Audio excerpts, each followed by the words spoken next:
Halo Prativian, salam kenal, salam jumpa dari Sanggar Prativi.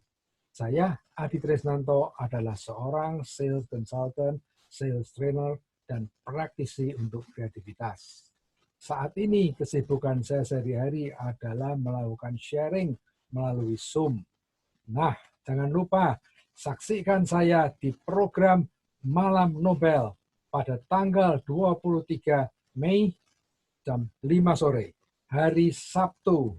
Teman-teman sekalian, sebelum berangkat malam minggu, mari bersama-sama menyaksikan acara ini. Dan tentunya masih banyak lagi acara lain dari narasumber yang akan berbagi cerita tentang berbagai hal. Sekali lagi, 23 Mei jam 5 sore, duduk santai, menikmati acara PELS pada hari Sabtu yang akan membuat Anda kecanduan. Semua acara ini disiarkan langsung melalui Zoom dan live streaming YouTube channel Sanggar Prativi. Terima kasih, Adi Tresnanto. Ini acara PILS itu adalah Prativi Interaktif Live Streaming, di mana Anda bebas untuk bertanya, berinteraksi dengan para narasumber maupun dengan dengan para peserta lainnya, ya. Dan kalau Anda ingin bertanya, boleh raise hand atau tulis di chat, ya. Yang sementara yang di YouTube hanya dapat mungkin menuliskan komentar saja. Oke, Pak Adi, tanpa menunggu terlalu lama, silakan Pak Adi. Baik, Ada terima kasih. presentasi yang mau disampaikan atau apa? Silakan Pak Adi. Saya akan share screen dulu ya. Oke. Setelah share screen, saya baru akan cerita-cerita. Baik, bisa dilihat tayangan slide saya? Ya, dapat. Baik ya, jadi teman-teman sekalian, Bapak Ibu sekalian, saya senang sekali pada sore hari ini ditemani oleh Pak Abi Susanto. Mohon nanti Bapak memberikan masukan ya Pak ya. Saya mengundang beberapa teman yang banyak akalnya belum bergabung di sini. Dr. Bun misalnya, beliau akan hadir dan juga dikenal banyak jurus-jurus saktinya begitu ya. Jadi Creativity at Work ini didasari oleh suatu minat saya untuk sharing, karena saya sebenarnya tidak pernah belajar tentang creativity, hanya merasa mempunyai keberanian untuk bertindak, mengambil suatu langkah-langkah yang tidak seperti biasanya dilakukan orang begitu. Nah, background saya sebenarnya orang sales dan orang marketing. Saya di Unilever pernah satu gedung dengan Pak Abi Susanto ketika masih di Menara Duta, beliaunya sebelum beliau pindah ke gedung yang lebih keren di BNI 46 gitu ya. Sekarang di mana ya Pak Abi kantornya? Di BBS Bank Tower di Ciputra World 1. Oke, di DBS Tower ya, di Jalan Tamrin itu ya. Betul ya Pak?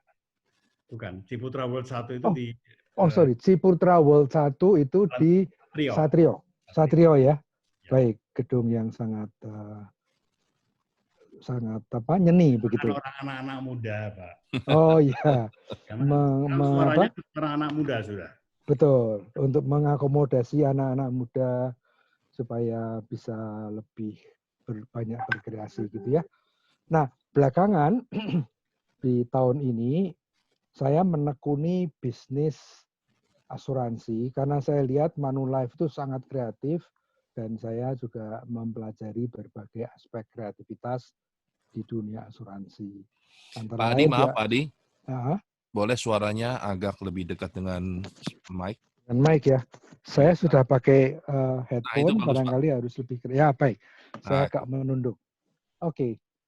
Jadi di sini juga saya belajar berbagai kreativitas, terutama dalam era COVID-19 ini. Nah, tetapi kalau ditanya sebenarnya apa yang membuat kita perlu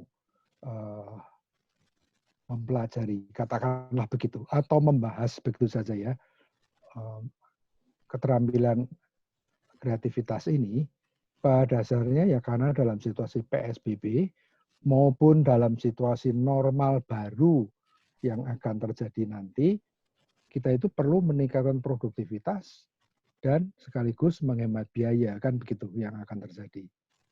Dan yang kita perlu samakan persepsi, kreativitas itu pada dasarnya menghasilkan sesuatu yang baru, bukan berarti harus baru sama sekali, bisa juga pengembangan, karena kita kan tidak harus reinventing the wheels, tidak perlu menemukan roda lagi, bahkan ada yang mengatakan there is nothing new under the sun, begitu kan? Tapi sejauh itu kita melakukannya, mendapatkannya, mengembangkannya menjadi sesuatu yang tidak biasa-biasa saja, sudah bisa menjadi aspek yang kreatif. Nah, pastinya kreativitas itu bukan hanya untuk seniman, bukan hanya untuk orang-orang advertising agency, copywriter, penulis, tapi bisa untuk semua orang. Yang penting kita percaya diri untuk melakukan yang tidak biasa dan antusias pada bidang yang kita lakukan itu. Nah, ini dua kunci. Karena tanpa itu, kreativitas biasanya tidak muncul. Dan yang kita akan bahas nanti bersama-sama adalah kreativitas dalam kehidupan sehari-hari, ya, bukan untuk ekspresi seni dan lain-lain. Itu ada bedanya. Nah, oleh karena itu, saya melihat di sini orang itu bisa kreatif secara individual atau dia mengkreatifkan lingkungannya. Nah, kalau yang aktif creativity dalam kelompok, itu merupakan sesi yang berikutnya. Yang sekarang, yang hari ini, kita hanya membahas kreativitas dalam kapasitas individu. Ya, secara individual saja, begitu. Itu intinya. Nah, oleh karena itu, karya kreatif kita itu mungkin bagi orang lain dianggap biasa-biasa saja. Karena mereka tidak melihat aspek kreatifnya. Tetapi bagi kita, setiap orang itu bisa kreatif asal sesuai dengan bidang bakatnya, bidang intelijensinya, dan itu bersifat subjektif seperti saya katakan lagi. Nah, apa yang saya maksudkan? Mari kita lihat di sini. Jadi kalau menurut Howard Gardner, di sini ada berbagai kecerdasan manusia, dan kalau kita ingin kreatif, kita perlu menemukan lebih dahulu nomor satu, di mana sebenarnya letak kecerdasan kita. Orang yang misalnya, katakanlah kecerdasan yang nomor 2 dari kiri, ya, musik. Seorang musikus yang sangat kreatif, belum tentu dia bisa melakukan kreativitas dalam hal logika matematika misalnya. Belum tentu. Demikian pula yang bagus dalam linguistik dengan kata-kata penulis buku, misalnya, belum tentu dia bisa kreatif dalam hal naturalis, dalam misalnya menyetek tanaman, dalam mengawin-ngawinkan binatang, misalnya, belum tentu. Oleh karena itu, kita perlu menemukan. Nah, dalam diri seseorang bisa saja lebih dari satu. Tapi kita perlu menemukan dulu kira-kira ada di mana. Kalau misalnya saya mengacu pada Pak Abi Susanto yang sudah menerbitkan berpuluh buku, menurut Bapak, kecerdasan Bapak itu terutama ada di mana, Pak Abi? Ini lagi ngetes nih, Pak. Minta sharing. Apakah benar dalam linguistik? Berani menghayal, Pak. Menghayal. Imajinasi. Imajinasi. Oh. Ya. Dan memang yang dinamakan 9 kecerdasan ini belum semuanya. Ini kan menurut Howard Gardner gitu ya, yang bisa menjadi bahan refleksi kita. Yang inti pesan saya adalah orang akan kreatif sekali di bidang di mana dia mempunyai kecerdasan secara spesifik. Oleh karena itu, temukanlah di mana. Gitu ya. Itu yang sangat penting. Saya punya teman yang kecerdasannya itu di bidang interpersonal. Nah, dia itu sangat pandai menjalin hubungan dengan orang lain. Orang yang sulitnya seperti apapun, kalau didekati oleh dia akan luluh. Nah, tapi kalau dia disuruh nyanyi, kagak bisa. Ya, jadi ini langkah pertama yang kita perlu sadari, teman-teman yang 43 orang ada di sini, partisipan. Nomor satu, ketahui dulu Anda dari mana. Oke. Nah, kita memang tidak melulu di situ. Sekarang juga diketemukan kecerdasan lain lagi yang dinamakan kecerdasan normal baru, post-COVID. Yang dikatakan kecerdasan teknologikal. Jadi orang yang sangat pandai dalam mengikuti perkembangan dan memanfaatkan teknologi. Teknologi apapun, bisa teknologi IT atau teknologi industri 4.0 misalnya begitu. Atau kegiatan sosial emosional yang ini mirip sekali dengan interpersonal sebelumnya karena kemampuan untuk bekerja sama dengan orang lain. Ini saya dapatkan dari ceramahnya Prof. Renald Kasali, ya. Iya. Lalu dikatakan juga kecerdasan kontekstual. Itu kecerdasan untuk mengorkestrasi ongoing journey. Jadi sebuah proses dia bisa mengorkestrasinya, bisa memimpin dengan baik di situ. Ada kecerdasan moral, ya, yang intinya ya berdasarkan nilai-nilai ya. Ada pula kecerdasan transformasional begitu. Nah, ini adalah beberapa hal tambahan informasi. Kalau teman-teman misalnya belum menemukan dari tadi yang apa itu namanya yang kecerdasan menurut Howard Gardner ini barangkali ada di sini.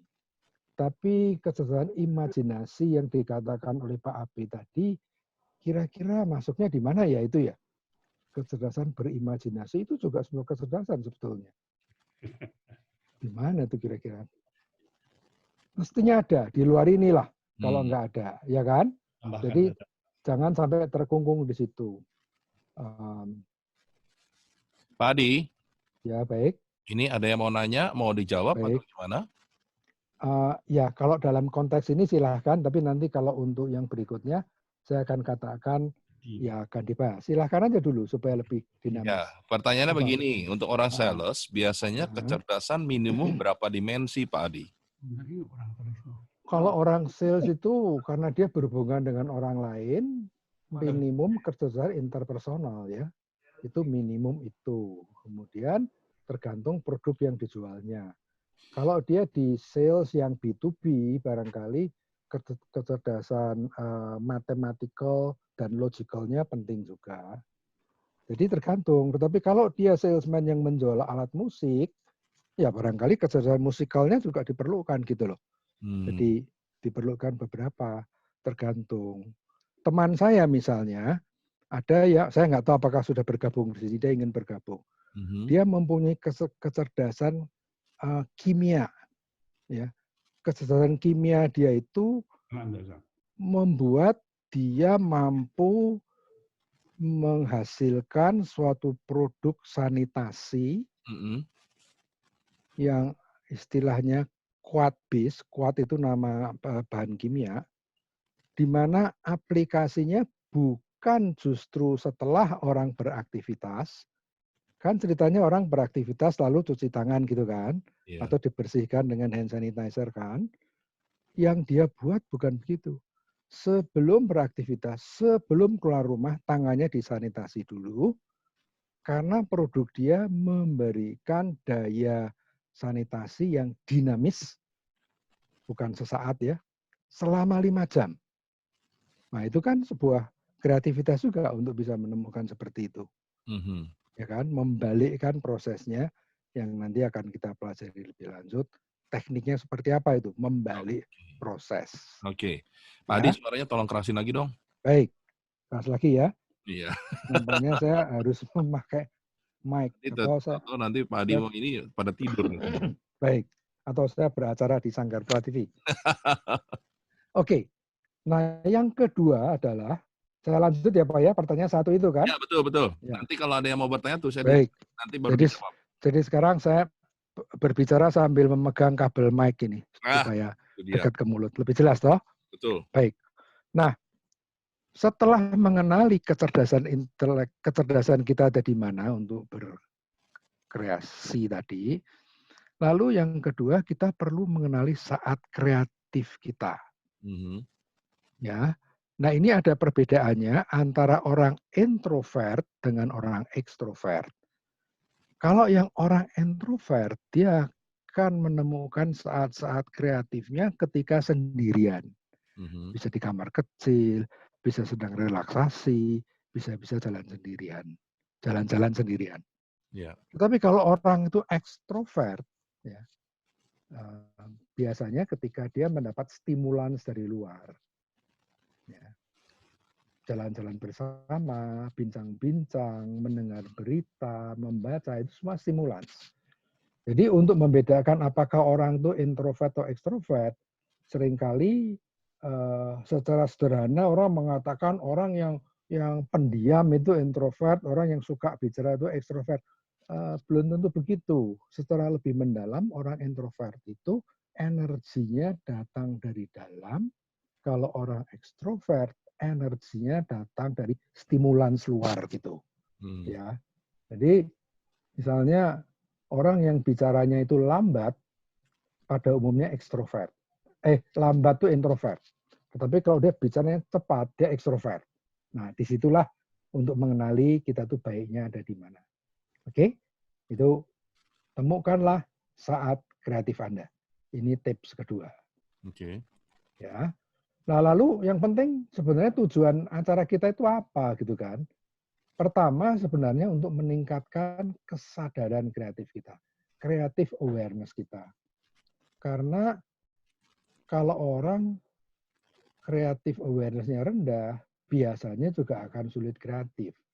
Dikatakan creative awareness-nya rendah atau tinggi itu adalah ketika dia melihat sesuatu, karya yang kreatif, dia langsung bisa mengenali itu sebagai karya kreatif. Contohnya yang saya tampilkan di kiri bawah ini kan. Nah, itu apa itu sebenarnya? Bagi orang yang kreatif, ketika melihat hal ini, dia ini sebuah ide kreatif.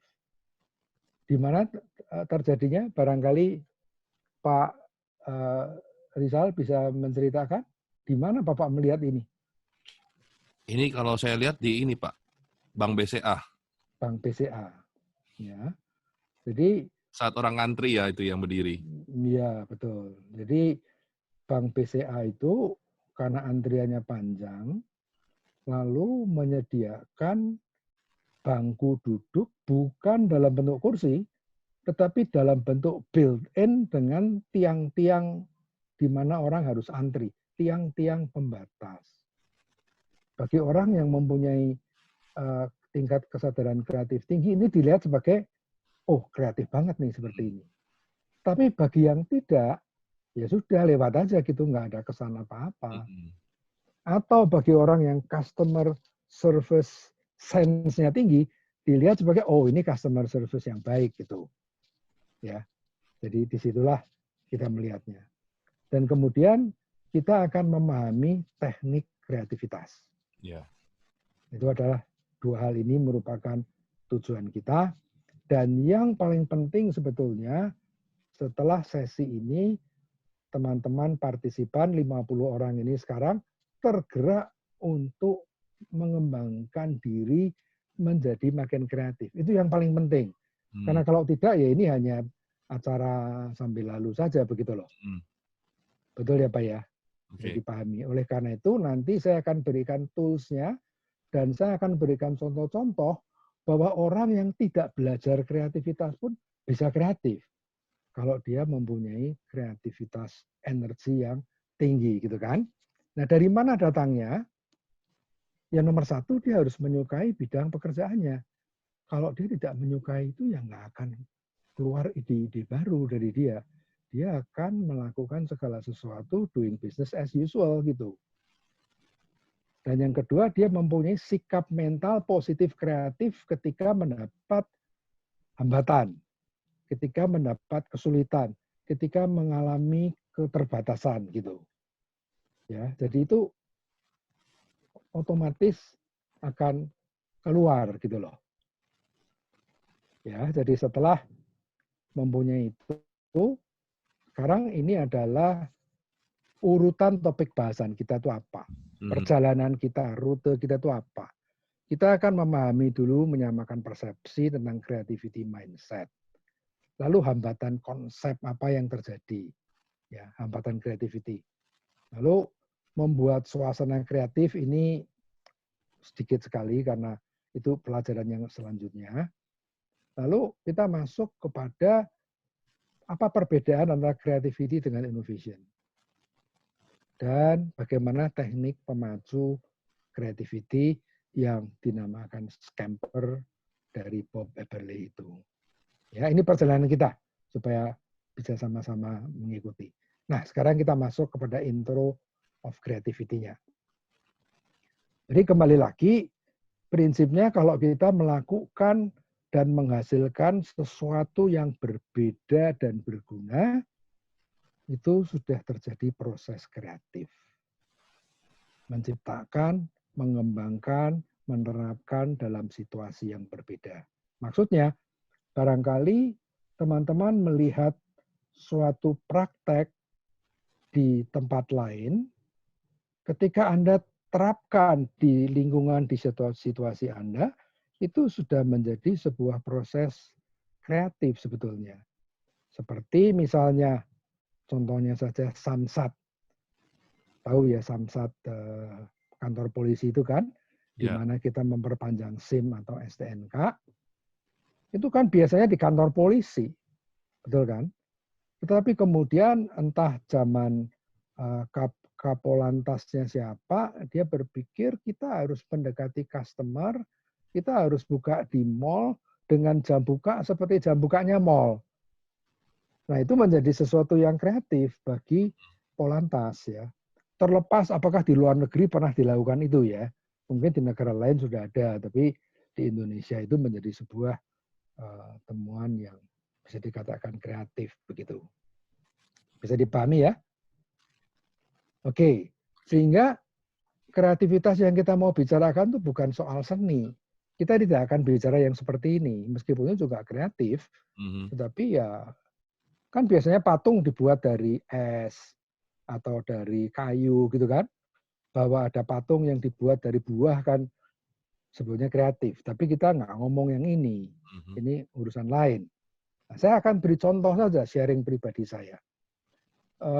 Saya pernah mengalami pagar rumah saya itu dikencingi, mohon maaf, oleh orang-orang sekitar. Karena saya tinggal di suatu jalan di mana di depannya ada gang kecil, dan di gang kecil itu ada orang-orang yang mungkin ya punya kebiasaan yang kurang baik, kencing di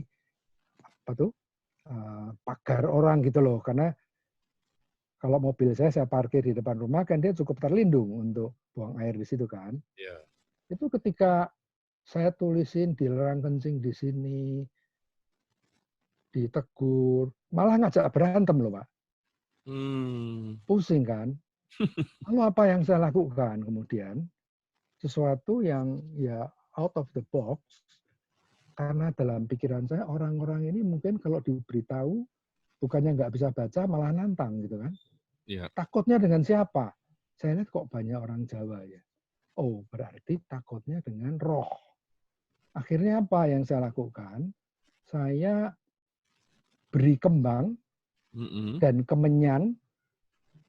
Saya sembayangi pagar saya seolah-olah di situ ada roh yang menunggu gitu loh. Akhirnya nggak ada yang kencing di situ. Ya, di modalnya kemenyan dengan taburan kembang saja begitu. Jadi ampuh ya Pak? Ampuh, ya. Bagi orang sembahyang itu tentu sudah lazim toh. Tapi setiap hari Bapak pasang? Kenapa tuh? Setiap hari? Kenapa? Oh ya cukup sebulan aja mereka sudah takut sendiri kan. udah takut sendiri gitu. Ya, jadi intinya menerapkan di dalam situasi yang kita butuhkan gitu ya. Nah, kemudian ada lagi satu, ini saya geser dulu. Film, mudah-mudahan filmnya bisa main ini. Film dari Filipina.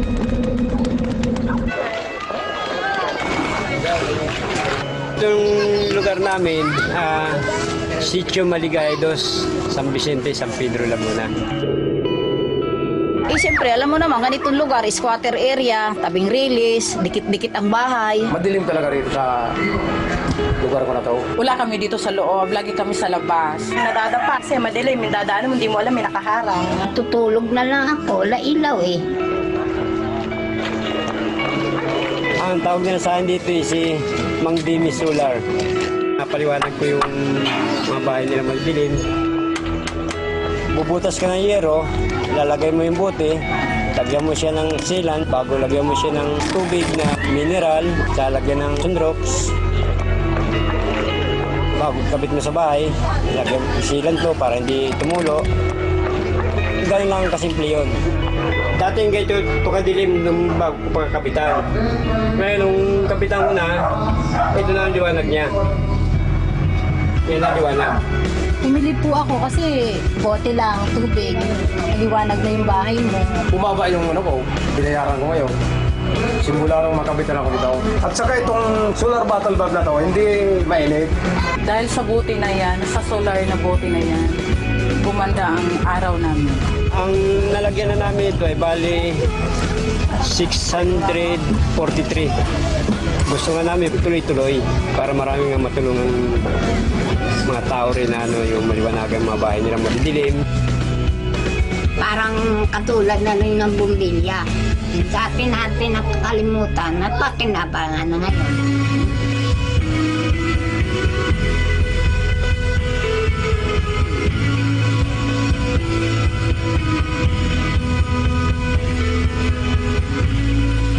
Maliwanag na sa bahay namin!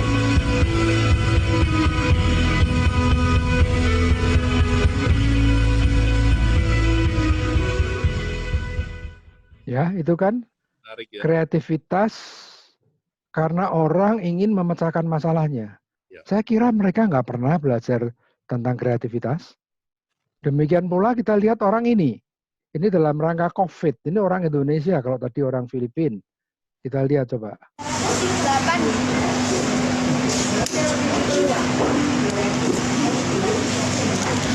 Itu tetap untuk apa sih? Cek idune muncrat-muncrat kan. Enggak, dari apa itu? Dari apa? Botolnya aku, Wak. Dipotong atas bawah, terus dicocol tengah, wis jadi gitu.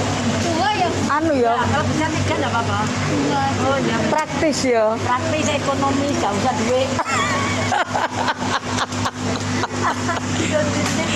Lah ya. Enggak, maksudnya itu loh. Botol aku, Wak. Iya. Habis minum botolnya daripada dibuang. Iya, sip. Digunting atas, digunting bawah. Rapi-rapi. Tengah dipasang pas. Sip. Ya, jadi apa pelajaran yang kita peroleh? Berani malu. Ya, tidak takut untuk melakukan sesuatu yang berbeda sejauh itu tidak merugikan orang lain dan berguna bagi diri sendiri. Ya sudah, syukur-syukur itu bisa menginspirasi orang lain, gitu kan? Itu 2 contoh bagaimana kreativitas dilakukan dalam kehidupan sehari-hari. Nah, kalau kita lihat di sini coba, gambar yang ini apa nih? Bisa kelihatan? Ini sebetulnya mobil untuk plumbing, lalu digambar di sini orangnya seolah-olah sedang duduk di atas kloset, bisa dilihat? Ya, nah itu kan sebuah apa ya, seni kreatif juga gitu loh. Kok bisa-bisanya punya ide untuk plumbing lalu orangnya duduk seolah-olah seperti duduk di toilet padahal sedang nyetir mobil, gitu kan? Lalu ada juga di sini yang pecinta anjing ini. Lalu dia membuat tas gendong di belakang. untuk anjing. Oh, bisa juga. Ya, saya belum pernah lihat ada yang jual ya, tapi ini praktis juga kan sebetulnya. Daripada digendong di depan, kena angin gitu kan. Ini contoh. Nah, ini juga contoh untuk wanita kan. Karena melihat problem, toilet itu kotor, apalagi dalam suasana COVID ini lalu orang jadi takut untuk menggunakan toilet umum, ya sudah wanita dibuatkan alat untuk buang air sambil berdiri. Ini juga sudah ada dijual di Indonesia online. Murah, harganya cuma 6.500, tapi praktis sekali untuk dipakai kemana-mana. Kok tahu, Pak? Loh, saya beli kok. Saya beli, saya bagikan kalau saya ikut tour, ya kan? Itu lalu saya bikin game, saya bikin kuis, yang wanita saya beri hadiah itu. Mau pakai enggak? Gitu. Ya ada yang mau, ada yang enggak sih. Iya. Ya. Nah ini dikatakan, katanya ini untuk mereka yang merindukan pasangannya nggak bisa ketemu karena PSBB. Jadi ada bantal yang bentuknya seperti orang merangkul gitu kan. Atau ini misalnya nih, BH model baru, ini juga untuk mungkin wanita yang kangen dengan pasangannya gitu kan. Ada aja ide-ide yang aneh-aneh. Tinggal sekarang apakah itu nanti bisa menjadi inovasi yang laku dijual. Itu bagian dari imajinasi tuh, Pak ya? Oh ya, bagian dari imajinasi pasti. Cuman kalau Pak Abi imajinasinya lalu dituangkan di kertas, bukan di barang. Ya. Nah, atau ini mesin ATM yang dianggap sesuatu yang paling inovatif, katanya penemuannya itu. Dan sekarang dikembangkan lagi bukan hanya mesin ATM, tapi mesin yang bisa untuk cetak buku tabungan kan. Jadi sekarang kalau kita mau mencetak buku tabungan, nggak perlu ke teller lagi, tapi ke mesin saja. Langsung bisa di-print di situ. Dan ATM ini kemudian dipakai juga sebagai slogan untuk kita melakukan kreativitas, amati, tiru, modifikasi. Ya, jadi kita melihat, kita meniru, dan kita memodifikasinya sesuai dengan kebutuhan kita. Itu intinya begitu. Jadi kata kuncinya adalah bisa memodifikasi sesuai kebutuhan kita. Nah kalau kita bicara tentang kreatif dan inovasi, ini ada satu definisi dalam bahasa Inggris, tapi intinya adalah kalau kreativitas hanya kreativitas saja ya oke, good lah, sesuatu yang tidak perlu punya nilai ekonomis gitu ya. Walaupun kalau kita lihat zaman sekarang, pada awal mulanya ketika celana jin dirobek-robek, dibuat lubang-lubang, pada mulanya hanya kreativitas dari orang-orang nyentrik saja gitu kan. Ternyata itu menjadi inovasi kan. Sekarang malah banyak yang jual jin yang sudah dirobek-robek, dilubang-lubangin kan begitu. Nah itu sesuatu yang hanya kreativitas iseng-iseng, mau beda, mau aneh-aneh, ternyata menjadi produk yang punya pasar. Nah, kalau tadi kita bicara tentang hambatan, ini adalah 3 hambatan. Hambatan yang pertama itu karena kita berasumsi tidak boleh begini, tidak boleh begitu, berasumsi karena ada peraturan, ya, atau karena kebiasaan, sudah biasanya seperti itu, jangan dibuat aneh-aneh. Nah untuk ini saya punya satu latihan kecil, ya. Coba teman-teman para partisipan buat 9 titik di kertas, lalu coba hubungkan 9 titik ini tanpa mengangkat alat tulis dengan 4 garis lurus. Bisa nggak? Kalau garisnya melengkung, ya 1 juga bisa kan? Tapi 4 garis lurus. Tanpa mengangkat alat tulis. Coba, ini sebagai challenge. Bisa nggak? Pak Rizal, bisa nggak Pak Rizal? Jadi biar mereka ngelakuin nanti bagaimana Pak? Di foto? Ya, boleh difoto atau kalau yang bisa boleh angkat tangan, raise hand atau apa, mau share boleh gitu kan. Untuk quiz yang ini. Kalau Pak Rizal sendiri bisa nggak? Saya pernah lihat sih Pak. Tapi lupa ya. Tapi lupa. Pernah lihat tapi lupa. Ya, baik. Barangkali teman-teman yang lain bisa coba. Tapi intinya apa sih dari latihan ini? Kalau kita berasumsi bahwa ada peraturan garisnya itu tidak boleh keluar dari 9 titik, sampai besok pagi juga nggak akan bisa. Betul. Karena kita berasumsi, kita menganggap ada peraturan. Ya. Betul kan? Oleh karena itu, kita harus, untuk kreatif, kita harus berani challenge the assumption, berani mempertanyakan peraturan, dan semua asumsi-asumsi, kalau dibuat seperti ini bisa, Pak. Betul kan? Ya. 4 garis lurus, tetapi keluar dari aturan yang tak tertulis tadi. Harus berani keluar dari 9 titik. Ya, ini satu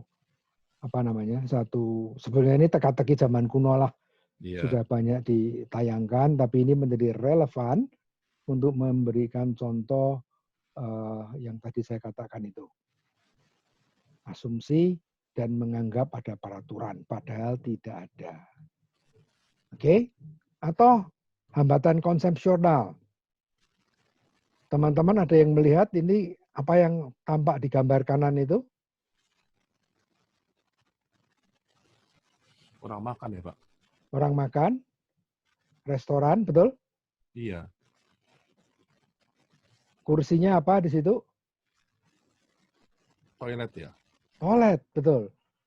Toilet ini dianggap menurut asumsi kita, menurut peraturan konvensional, yang kita buat sendiri, letaknya di kamar mandi, begitu kan? Sungguh sangat tidak pantas dipakai sebagai kursi untuk makan. Untuk makan pribadi aja tidak pantas, apalagi di restoran. Tapi kenyataannya laku tuh rame. Betul kan? Jadi kita perlu berani keluar garis batas. Ya. Nah, sekarang kita bicara inovasinya. Kita lihat saja ceritanya pensil, alat tulis. Zaman dulu modelnya seperti di kiri atas.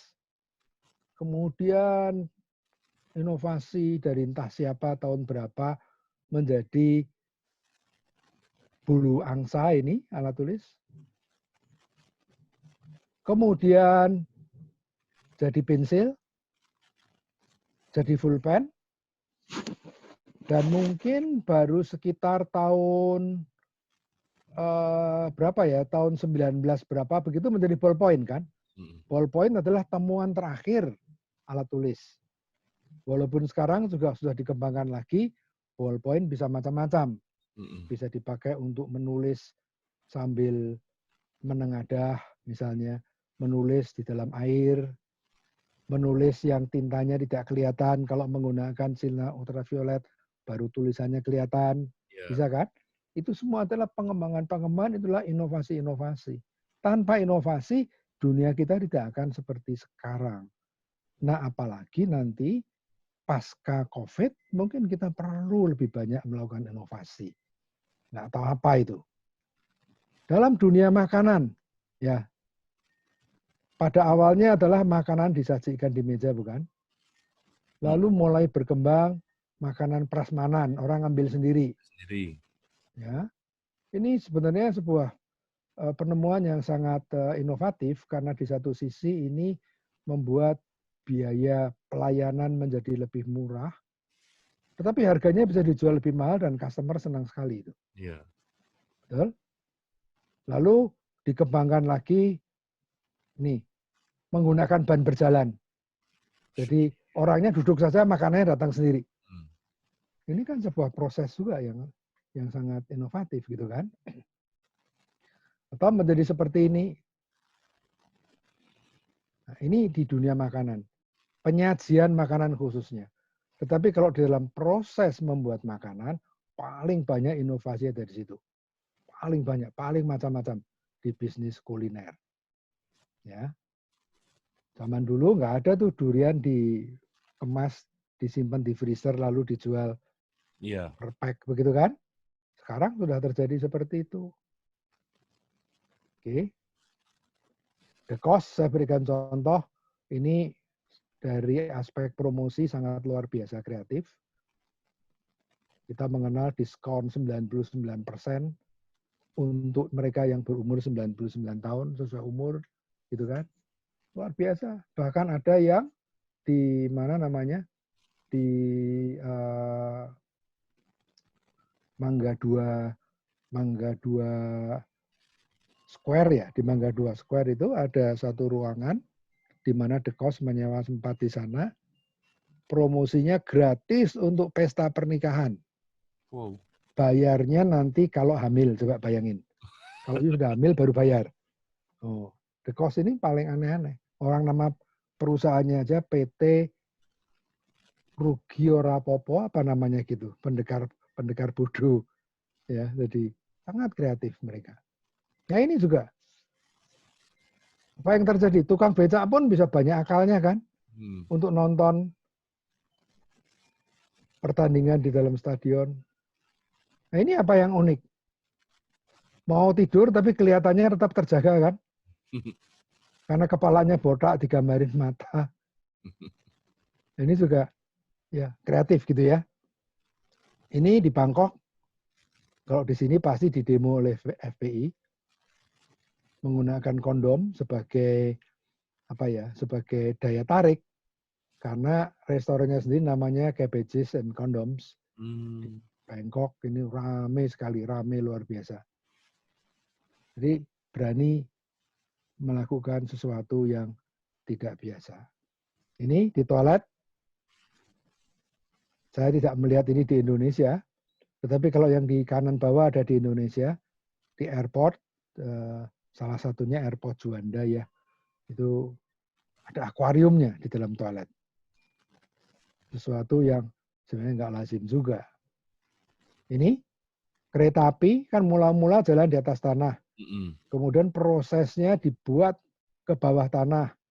Lalu dibuat melayang. Dan rupanya inovasinya tidak berhenti sampai di situ.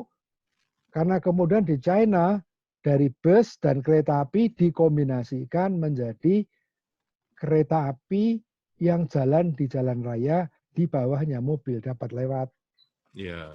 Nah, ini kan sebuah karya inovatif juga yang luar biasa ya. Jadi gambar-gambar ini sebenarnya Bapak Ibu, teman-teman sekalian, untuk menstimulasi kita agar berani melakukan sesuatu yang berbeda.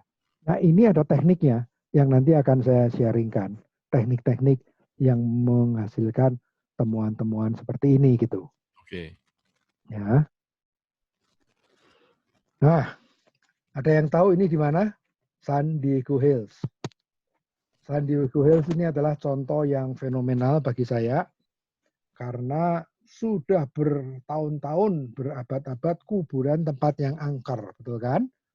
Tapi di tahun 2000-an San Diego Hills di Indonesia, entah di negara lain barangkali juga begitu, saya belum tahu, merubah image kuburan menjadi tempat yang sekaligus bisa untuk pesta pernikahan, bisa untuk dating, tempat yang romantis, coba bayangin. Dan mereka berhasil membuat orang tidak takut kesambet roh untuk beracara di sini kan, luar biasa. Tanah kuburannya menjadi komoditas untuk investasi. Orang membeli kuburan bukan untuk menyiapkan bagi keluarga dan diri sendiri, tapi untuk diperdagangkan kembali. Bahkan San Diego Hill ini menghadirkan seorang suhu begitu dari Hong Kong yang melakukan presentasi kepada para calon nasabah, calon customer begitu. Yang intinya kalau nasib kamu lagi kurang baik, kalau kamu sakit-sakitan, coba diperiksa kuburan orang tua. Mungkin ada yang nggak benar. Entah kuburannya rusak, bocor, atau arahnya salah. Lalu solusinya bagaimana? Ya dipindahkan saja kuburannya ke San Diego Hill di arah yang benar, pada hari yang benar. Ya toh?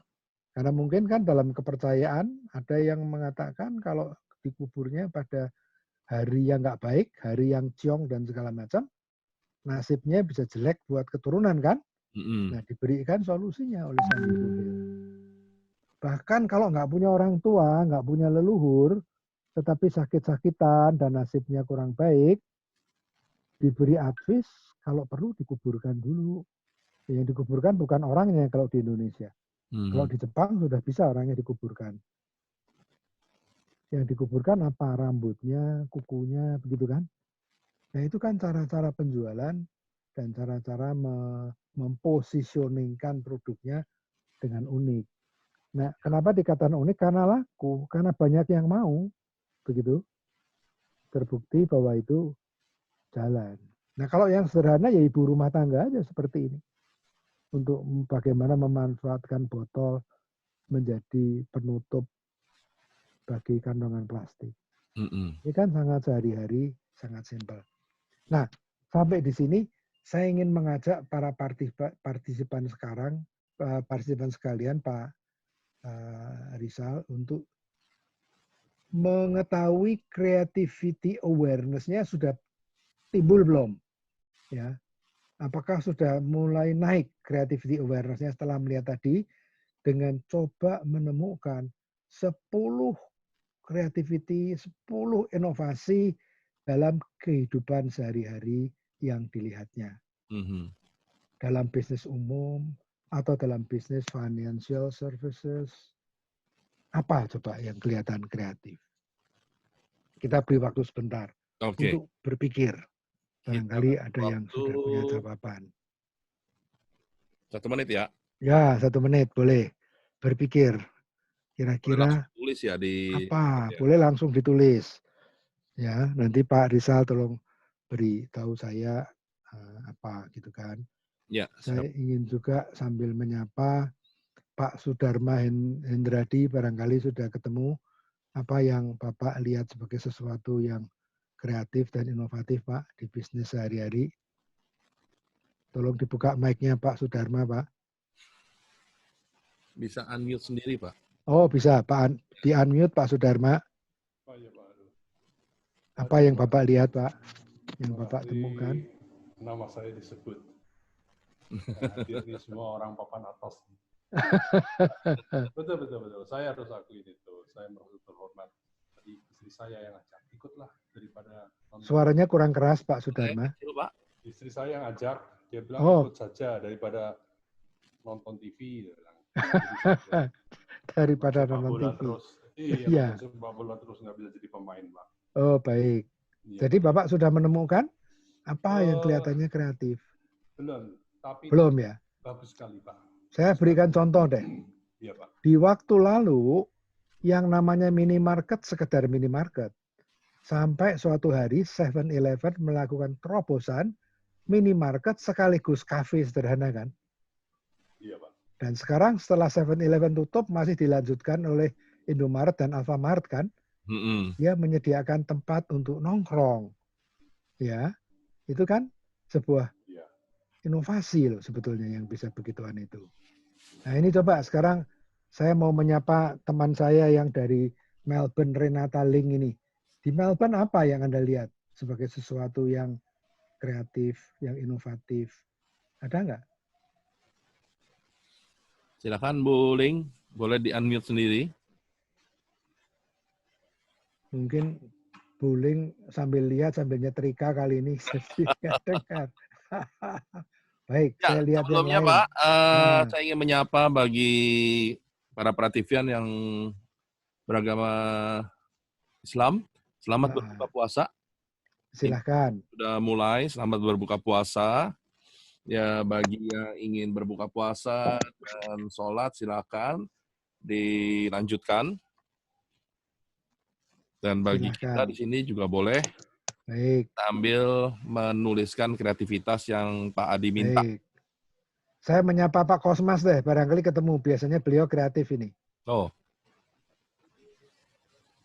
Itu bowling udah siap tuh? Oh iya, baik. Gimana? Bagaimana? Oh, suaranya nggak kedengeran. Mana bowling? Ada yang lain sudah nulis? Berhasil. Suaranya nggak Ya, kedengeran. tuh. Halo. Ya, baik.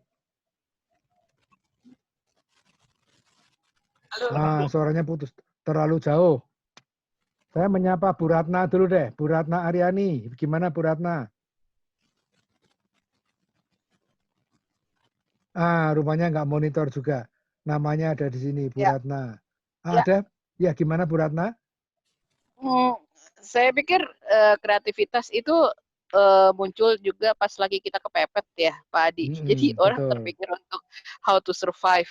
Betul. Kan katanya Darwin itu orang-orang yang survive adalah orang-orang yang bisa mencari cara bagaimana dia beradaptasi ya. Salah satunya kan dalam kondisi COVID seperti ini. Nah, dulu mungkin kita nggak kepikir ya tahun lalu bagaimana kita itu working from home, ibadah online dan sebagainya. Dan sekarang kayaknya business as usual gitu. Dalam waktu 90 hari orang-orang udah terbiasa. Gap antara yang milenial dan milenial kalau udah suruh belanja online segala macam, banyak yang takut lah segala macam. Sekarang mau nggak mau ya dengan kondisi ini juga terpikir bahwa ternyata kita konsultasi sama dokter bisa online, resep dikirim pakai WA gitu ya, obatnya datang tanpa kita berinteraksi dengan dokter. Jadi kreativitas is part of our life sebenarnya sekarang. Tinggal sekarang kita mau keluar nggak dari comfort zone, itu yang penting sih. Betul. Kalau Bu Ratna mengatakan dokter Bu ya, itu sebuah terobosan baru karena dulunya dokter itu tidak boleh melakukan apa namanya menterapi orang tanpa tatap muka tuh nggak boleh. Tapi Karena ini ada challenge. Betul. Karena ada COVID ini, jadi lalu kreatif sekali gitu kan? Iya.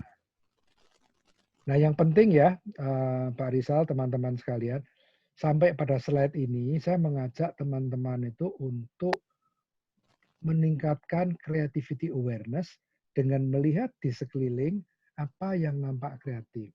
Saya beri contoh misalnya seperti minimarket yang kemudian menyediakan tempat minum, misalnya, begitu kan? Dan yang sangat-sangat kreatif sekarang itu sebenarnya Gojek kan, malah macam-macam kan bisnis dia.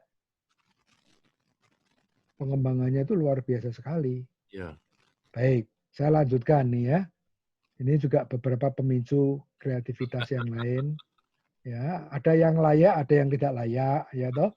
Karena itu akan tergantung budaya masing-masing. Nah, ini juga tantangan lain. Secara konvensional, piring itu untuk makan kan. Tapi bisa nggak coba teman-teman yang ada di sini menemukan 20 kegunaan lain dari piring sambil men-challenge semua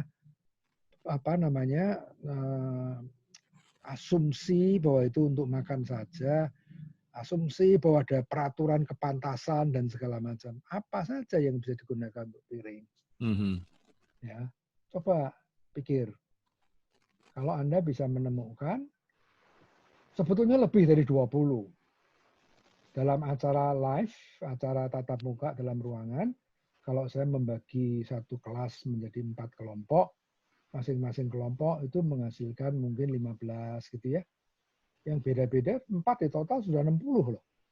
Dari mulai piring itu untuk alat tari, piring untuk jam, sampai piring untuk tataan meja kalau banyak semut diberi air begitu. Sampai piring itu untuk mandi menggantikan menggantikan gayung. Bisa semua. Dalam keadaan kepepet, gitu kan? Demikian pula cara agar tidak digigit nyamuk, di samping menggunakan obat nyamuk, baik gosok maupun oles, ya kan? Cara apa lagi coba yang bisa dipakai untuk menghindarkan diri dari gigitan nyamuk? Nah, salah satunya menggunakan kipas angin kan. Ya.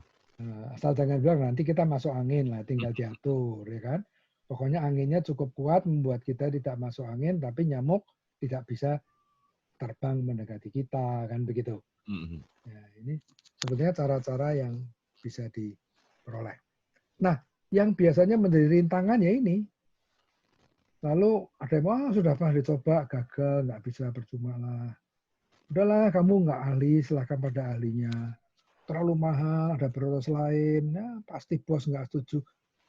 Ketika kita ingin kreatif, biasanya ada suara-suara sumbang di sekeliling kita, atau bahkan dari dalam diri kita sendiri.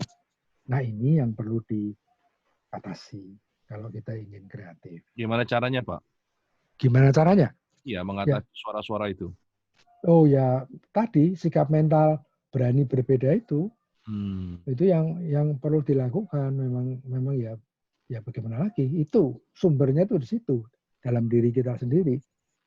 Oleh karena itu sampai ada slogan kalau ingin kreatif di dalam sebuah perusahaan, minta maaf itu lebih mudah daripada minta izin.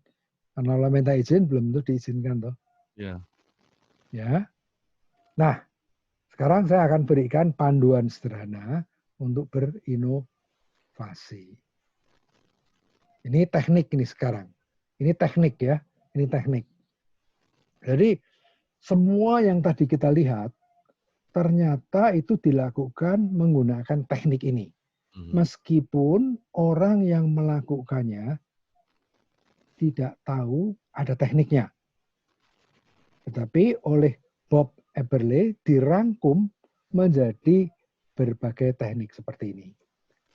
Teknik substitute, combine, adapt, modify, put to other uses, eliminate, reverse, rearrange. Nanti akan kita bahas satu-satu, tapi itu singkatannya dibuat bagus, camper. Dan teman-teman sekalian, bukan berarti ini harga mati ya, tapi ini bisa ditambah sendiri sesuai pengalaman Anda begitu. Ya. Substitute. Contohnya apa? Contohnya adalah ya kita mengganti komponennya, prosesnya, peraturannya, tempatnya, pendekatannya dengan contoh seperti misalnya itu kan, teh kan tadinya teh seduh, diganti teh celup. Teh celup pun kemudian bisa ada yang menggunakan kemasan kotak, kemasan seperti bakcang, macam-macam. Pulpen menjadi ballpoint itu kan kayak diganti tintanya, diganti sistemnya. Gitu kan? Oke. Lalu ada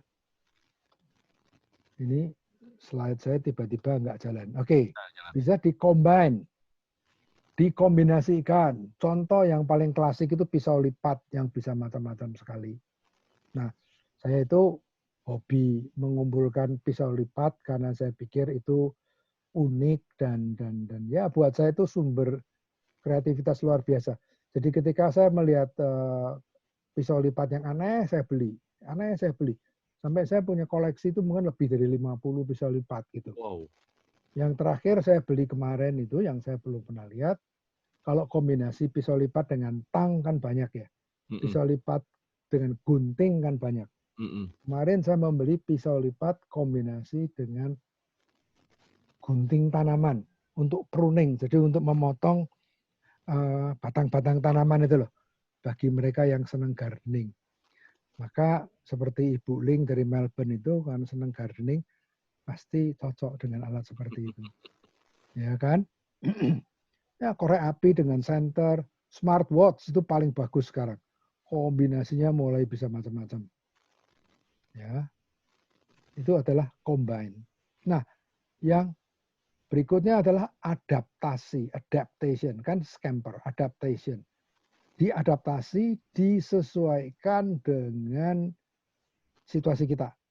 Misalnya pesawat yang tadinya mendarat di lapangan terbang, sekarang mendarat di air. Mobil yang jalan di aspal, bisa jalan di air. Mobil amfibi, gitu kan. Bahkan ada menu lokal toh, di KFC, kan tadinya menunya baku itu semua menu dari Amerika sono. Ya. Sekarang sudah ada bubur, ya kan. ada cakwe malahan, ya. Itu semua adalah inovasi yang menggunakan teknik scamper, meskipun ketika melakukan tidak menyadari tekniknya itu. Nah, bahkan barongsai pun di Indonesia, saya tidak yakin di negara lain atau di China sendiri, sudah dikombinasi dengan musik Indonesia.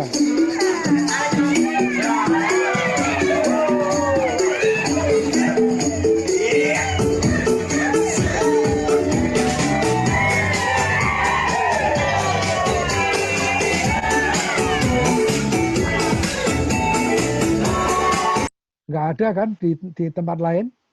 Ini adalah adaptasi juga dari tabuhan yang dunceng-dunceng itu menjadi lagu Indonesia. Dan ini baru muncul setahu saya loh, tahun ini.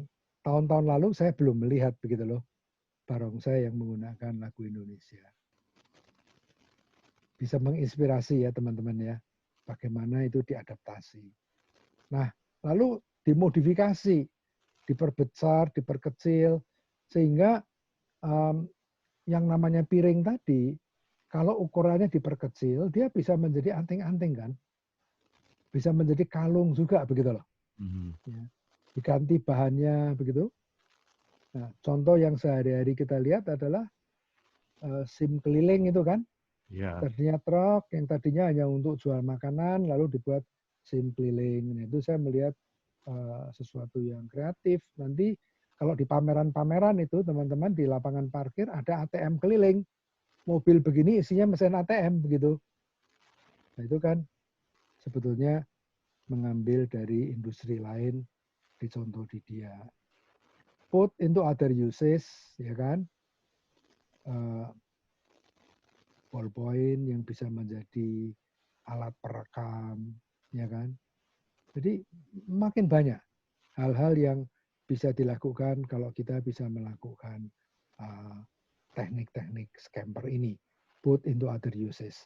Jadi ini bukan hukum, ini ditemukan dari pengalaman sehari-hari. Jadi bukan karena ini lalu menjadi temuan-temuan yang tadi, tapi sudah ada itu dulu, kemudian dirumuskan oleh si Bob menjadi seperti ini. Oke. Ya, eliminate. Nah, yang ini paling banyak terjadi nih. Mungkin nanti di era post-COVID akan makin banyak, siapa tahu. Tadinya kan kalau kita lihat, kalau kita naik pesawat, itu tiketnya kan seperti buku kan. Sekarang tiketnya sudah menjadi satu lembar saja. Ya. Hotel yang tadinya mahal tarifnya, sekarang bisa menjadi murah sekali karena budget hotel, bahkan hotel kapsul, begitu kan. Bahkan yang terjadi di Indonesia sudah lama itu motel kan, hotel jam-jaman, yang kalau di Indonesia fungsinya lain dengan di Amerika. Kalau di Amerika kan untuk perjalanan jarak jauh kan, kalau di Indonesia ternyata untuk perjalanan yang sangat mengasihkan. Pak Rizal, pernah Pak? Pernah apa Pak? Pernah nyoba? Belum. Belum. Belum ya. Lihat sudah belum nyoba nih. Lihat sudah belum nyoba. Baik. Mau nyoba udah keburu COVID, Pak. Oh, mau nyoba udah keburu COVID. Oke. Kalah sama Pak Adi ya. Kalah. Oh, saya pernah punya. Oh, gitu ya. Jadi Pak Adi udah pernah nyoba kapsul mana aja. Oke. Atau reverse, dibalikkan. Ya gampang, yang dibalikkan tadi ini salah satu contoh, dibalikkan prosesnya itu kebun binatang. Iya. Tadinya binatang di dalam kandang, sekarang manusia yang dikandangin di taman safari gitu kan. Atau contohnya makan prasmanan tadi itu kan, tadinya orang duduk makanan disajikan, sekarang orang harus ngambil sendiri, bahkan harus masak sendiri, harganya lebih mahal pula gitu kan. Nah tadi yang teman saya itu juga melakukan proses reverse. Hand sanitizer yang biasanya dioleskan untuk membasuh tangan setelah tangannya kotor, lalu akan makan atau apa, dibalik oleh dia. Disanitasi dulu sebelum beraktivitas. Karena tahan 5 jam. Ya, nah ini kan lebih penting, lebih berguna sebetulnya. Karena ketika kita beraktivitas, kita kan mungkin lupa pegang apa saja, lalu tangan kita mendarat di wajah, di mana, begitu kan? Nah, itu juga sebuah kreativitas. Nah, mungkin Pak Joko Kusumowidagdo yang saya lihat ada di sini, barangkali Bapak juga punya kreativitas di bidang outbound, karena Bapak kan foundernya Outbound Bound Indonesia. Ada kreativitas apa Pak di program-program Outbound Bound? Di unmute Pak. Di unmute dulu. Sendiri. Ya. Di unmute dulu. Oh, di unmute ya? Ya, betul-betul Pak.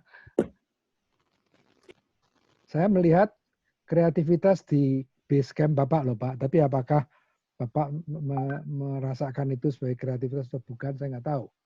Silahkan Pak Joko. Kalian perkenalan dulu Pak. Kok hilang sekarang Pak Joko? Belum di unmute Pak. Oh, belum di unmute. Nah, ini dia. Ya, mari Pak Joko. Yo. Sudah bisa Pak? Bisa Pak. Bisa dengar ya? Ya, jelas. Saya ingin dengar kreativitas di Outbound Bound Indonesia di Camp Jatiluhur, Pak. Ya, kami di sana salah satu programnya adalah melakukan permainan-permainan dengan creativity ya. Iya. Kita mencoba memberikan permainan yang menarik dan peserta coba menyelesaikan permainan itu secara kreatif gitu. Banyak permainan-permainan yang kami lakukan di sana, Pak. Makanya waktu kami membangun kampus kami menggunakan bambu ya. Iya. Jadi kampus kami itu seluruhnya terbuat dari bambu dan sampai sekarang masih ada. Ya. Sudah 11 tahun sekarang ya. Dan aulanya mendapat award dari Menteri PU sebagai bangunan dengan desain terbaik di Indonesia tahun 2011. Oh, oke. Jadi memang kami mencoba untuk melakukan sesuatu yang agak aneh-aneh gitu ya. Oke. Salah satu usaha kami juga di Tegal itu ada SPBU yang kami bangun mungkin 15 tahun yang lalu ya. Dulu kan SPBU itu rata-rata toiletnya kotor, Pak. Kami di Tegal membangun SPBU dengan toilet terbanyak, ada 100 lebih, dan bersih. Makanya SPBU kami sangat laris begitu, Pak. Didatangi banyak orang-orang yang mau isi bensin maupun yang mau berhenti di sana karena WC-nya bersih dan banyak. Jadi orang tidak perlu antri gitu ya untuk masuk WC. Jadi hal-hal itu Pak, kami selalu berpikir untuk melakukan sesuatu yang berbeda. Betul. Nah, itu yang menarik sekali Pak Joko. Saya senang Bapak ada di sini karena saya melihat di pompa bensin Tegal, bahkan sekarang sudah sampai ke jalan tol ya Pak ya. Betul. Jalan tol yang mana itu kan? Itu tadinya hanya pompa bensin, lalu toiletnya bersih, toiletnya banyak, lalu ada servis refleksi gitu kan? Betul. Bahkan ada tempat penginapan jam-jaman tapi bukan motel. Betul. Ya? Hanya untuk istirahat saja Pak. Nah, betul. Nah, itulah motel yang sebenarnya. dan juga ada swimming pool-nya sekarang. Nah, luar biasa kan? Ada swimming pool-nya. Pompa bensin biasa sebetulnya. Iya. Ya. Dan yang saya tertarik dengan kreativitas di SPBU-nya keluarga Pak Joko. Jadi teman-teman yang ada di sini, Pak Joko itu salah satu pemilik dari SPBU yang di Tegal itu, yang terkenal Muri, dapat hadiah Muri. Ya, betul. Pompa bensin kok dapat hadiah Muri ya, baru tahu saya kan. Itu di mana di etalasenya itu sekarang masih dilakukan Pak ya, ada sampel bahan bakar hari ini gitu kan Pak? Betul ya. Satu-satunya pompa bensin yang menampilkan sampel bahan bakar hari ini, berat jenisnya berapa, apanya berapa, sangat saintifik. Betul Pak. Ya, itu saya lihat. Nah, karena saya punya kreativitas awareness, lalu begitu saya melihat hal yang aneh, wah ini kreatif banget nih, kok bisa begitu gitu kan? Bahkan usaha yang dilakukan oleh Pak Joko dan Bu Eli, istri Bapak, untuk memberikan pelatihan outbound bagi orang-orang disable, tunarungu, tuna segala macam itu kan Pak ya. Betul, betul. Orang-orang cacat itu sebuah terobosan yang luar biasa. Betul. Ya kan, berguna Betul. sekali juga. Itu yang saya lihat Pak. Maka Ya. saya senang Bapak ada di sini, jadi saya bisa mengangkat itu sebagai contoh nyata gitu kan Pak. Ya. Terus berinovasi Pak. Omong-omong itu kontainernya udah jadi belum Pak yang dipakai untuk kantor? Ya sudah Oke. bisa dipakai Pak. Sudah. Oke. Baik. Nanti kapan-kapan teman-teman dari Sanggar Prativi kita ajak panen rambutan ya Pak. Boleh. Boleh. Oke. Nah ini contoh scamper. Nggak ada sendok, ya di scamper model begini pun jadi. Ya kan? Gelas styrofoam dengan itu kan. Ini pun jadi. Ya. Sebetulnya penjepit kertas itu. Ya. Nah ini teman-teman, coba lihat. Ini juga teknik kreatif yang menggunakan teknik eliminasi. Yang gambar di kiri lihat nggak apa itu? Baju sepotong-sepotong, Pak. Bukan baju sepotong-sepotong, Pak. Itu nggak pakai baju sama sekali, cuma dicat doang, Pak. Oh iya? Oh, karena gambar nggak terlalu kelihatan, Pak. Iya, karena gambar nggak kelihatan, Pak ya. Dicat doang. Oh, bayangin tuh, cuman dicat. Waduh. Entah kapan mulai masuk Indonesia, saya belum tahu. Ya. Nah, kalau yang di kanan bawah lihat nggak apa itu? Itu sebenarnya ban biasa kan. Tapi ban ini tanpa angin sama sekali dibuat oleh Michelin, ya. Dan karena ban itu sebenarnya salah satu fungsinya sebagai shock breaker untuk membuat mobil jadi empuk, gitu kan. Lalu jari-jarinya itu juga dibuat menjadi fleksibel spokes, ya, deformable wheel, gitu kan. Ini, nah entah apakah laku atau tidak, mobil apa yang pakai saya belum lihat. Tapi ini teknik scamper tadi, teknik eliminasi, menghilangkan anginnya. Yang di sebelah kiri menghilangkan kainnya, diganti dengan cat. Loh, bisa kan kalau mau? Oke. Nah, gara-gara menampilkan gambar ini, sekarang slide saya macet, Pak. Wah, ini keluar kan. Ini, di saat banjir, meja pun bisa jadi bot kan, Pak? Iya. Bisa. Bangku bisa menjadi alat untuk mengarungi banjir kan? Bisa. Air segitu masih bisa, Pak. Nah, kalau banjirnya lebih tinggi lagi, pakai yang meja dibalik, Pak. Tergantung situasi. Kipas angin tanpa baling-baling sudah tahu kan? Iya. Ya, ini belum populer di Indonesia, walaupun sebenarnya sudah masuk ke pasar Indonesia sejak 3 tahun, 4 tahun yang lalu. Nah, oke, nah ini dalam kaitannya dengan era COVID sekarang tuh. Coba lihat apa yang digambar kiri ini. Tanpa malu-malu sih wanita, supaya nggak usah pegang yang lain-lain, dia bawa sendiri aja.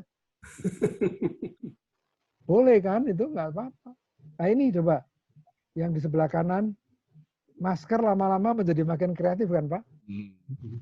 Siapa tahu pada suatu hari nanti ada yang menjual masker, tapi kita dipotret dulu, lalu di print di maskernya itu, kita pakai masker seperti nggak pakai masker, Pak. Dan tersenyum terus. Siapa tahu bisa jadi seperti itu kan. Ini semua adalah karena kreativitas. Nah kalau ini tahu nggak apa? Bisa. Betul. Ini dilakukan di Prancis. Di Prancis. Misa yang dilakukan di halaman parkir di drive-in theater ya. Sayang di Ancol sudah nggak ada itu. Oh, ini baru-baru ini ya kalau nggak salah ya Pak ya? Ya baru-baru memang. Ya. Ya kan? Bisa dilakukan. Uskop yang melakukan gitu kan. Ya. Dan tidak dilarang oleh Paus kok. Betul? Di Indonesia bisa nggak? Bisa. Mungkin siapa tahu ada yang niru setelah melihat yang di Prancis seperti ini. Tapi kembali lagi untuk melakukan ini harus berani mempertanyakan asumsi dan peraturan. Ya kan? Boleh nggak misal dalam mobil? Dalam keadaan normal mungkin nggak lazim. Tapi dalam keadaan tertentu bisa saja. Dan siapa tahu ini menjadi standar new normal nanti lain kali. Ya. Nah, sekarang saya akan putarkan film tentang scamper. Bagaimana scamper tadi di put into practice. Kita lihat dalam bahasa Inggris.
Nah, sampai di sini barangkali ada komentar teman-teman. Silakan, kalau ada yang mau komentar boleh unmute sendiri.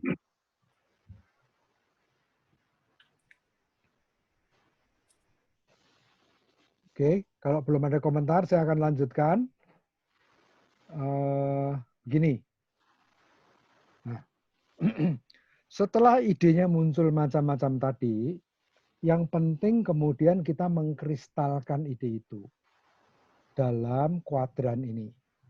Jadi garis vertikalnya itu yang bawah efektivitasnya rendah, yang di atas efektivitasnya tinggi. Efektivitas untuk apa? Untuk menyelesaikan problem kita. untuk mencapai tujuan kita, ya toh? Seberapa efektif itu untuk mencapai tujuan kita. Yang di bawah garis horizontalnya adalah kemudahan. Sejauh mana itu mudah dilakukan, berarti plus, dan dalam hal apa itu sulit dilakukan. Nah, tentu saja ide-ide yang muncul tadi kemudian diterapkan, dipasang di tabel ini. Misalnya dengan menggunakan kertas post-it, kertas yang bisa dicopot-copot sambil ditempel itu.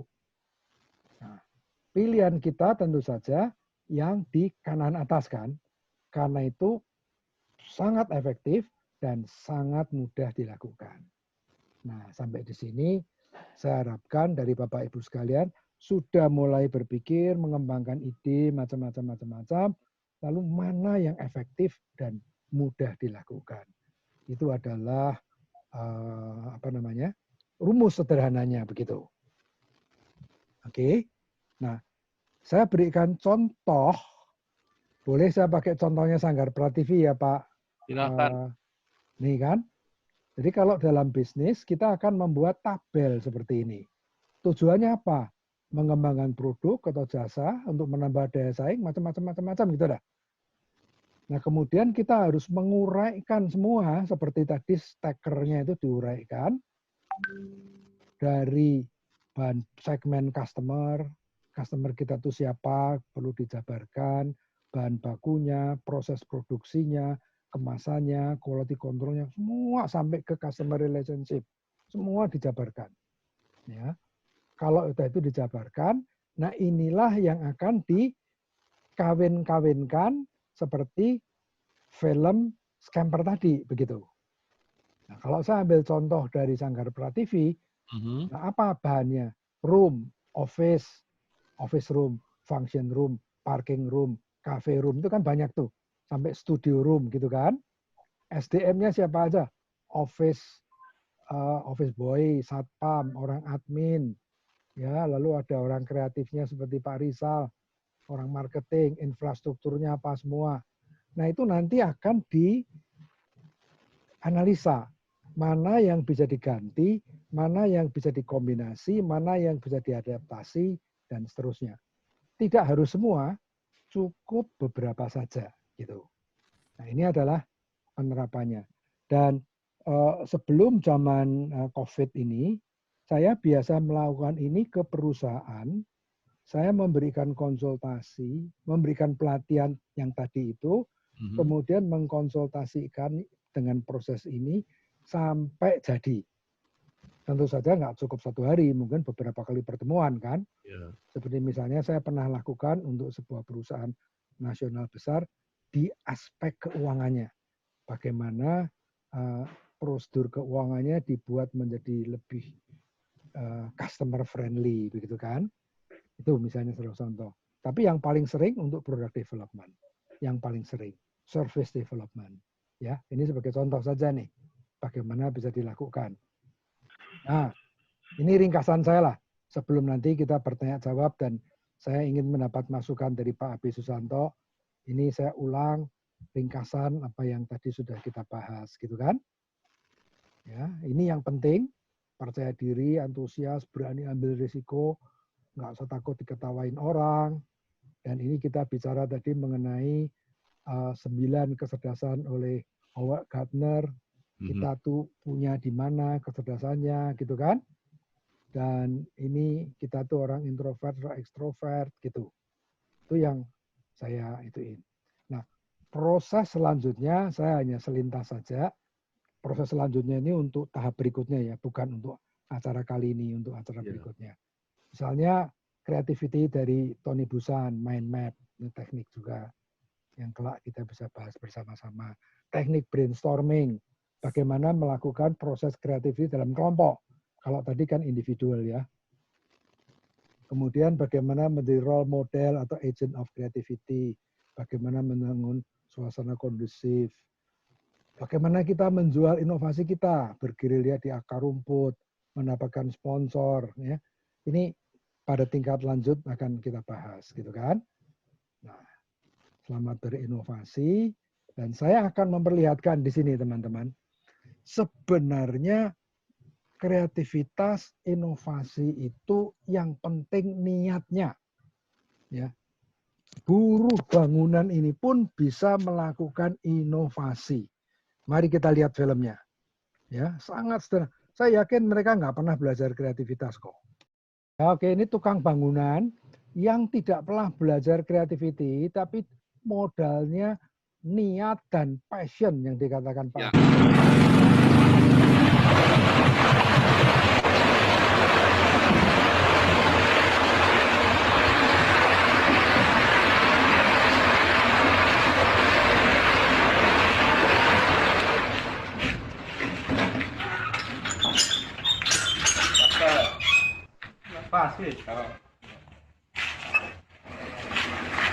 Ini kan dia nggak punya molen kan?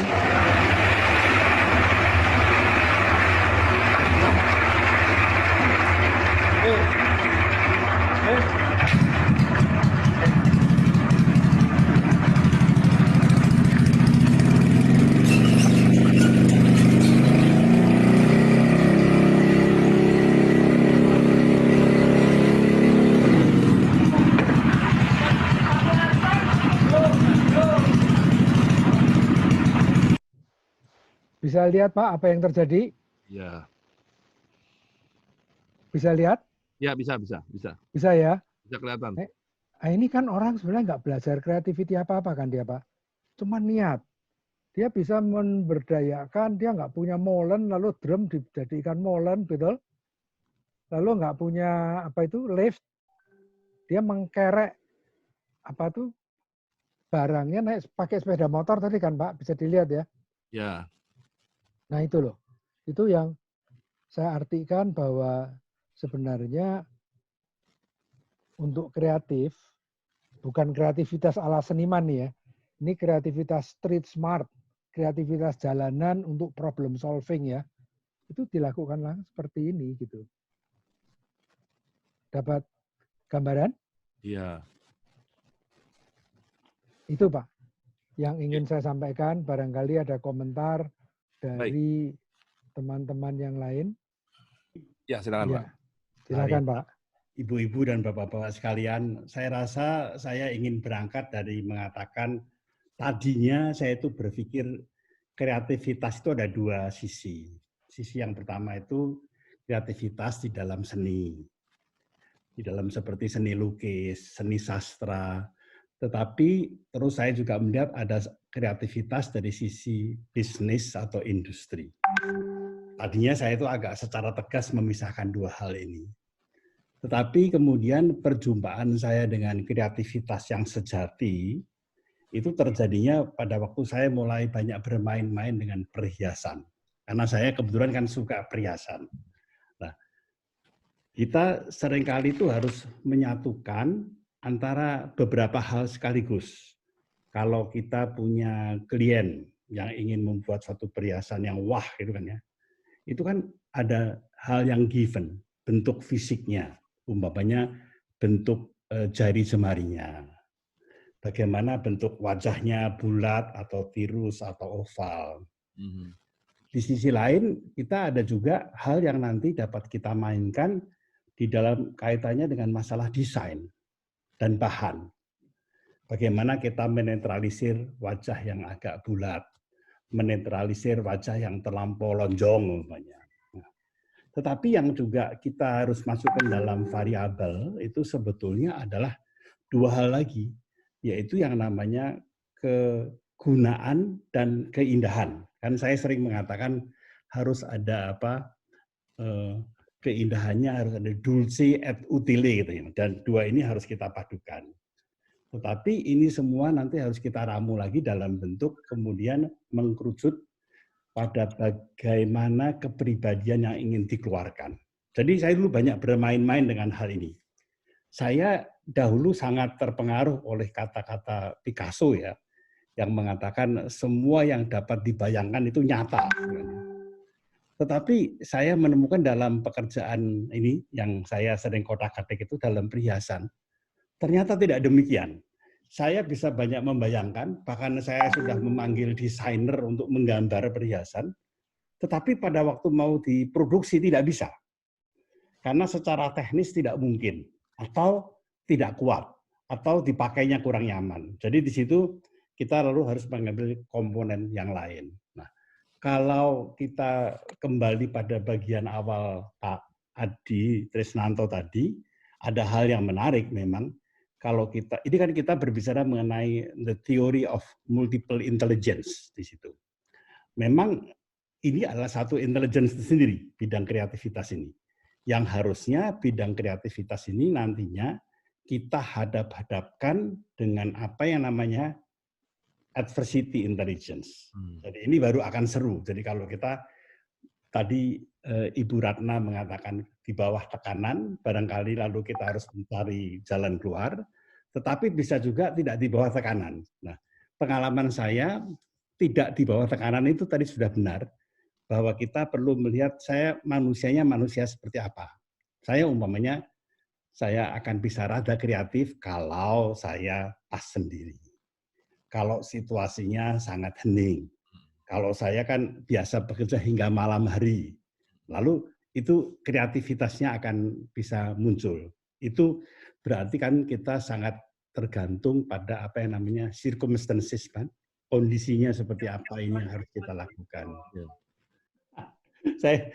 Tetapi akhirnya memang kembali ada satu kata yang saya ingin garis bawahi lagi yang akan menumbuhkan kreativitas itu tadi, yang terutama adalah passion. Di samping passion tentu kita perlu berupaya. Nah, saya mempunyai banyak kesempatan untuk mengadakan pelatihan di bidang kreativitas. Lalu di situ memang menarik bagaimana ada satu bidang lagi kreativitas di dalam dunia industri yang harus lebih guided dan harus dibimbing nanti sampai pada tingkatan commercial production.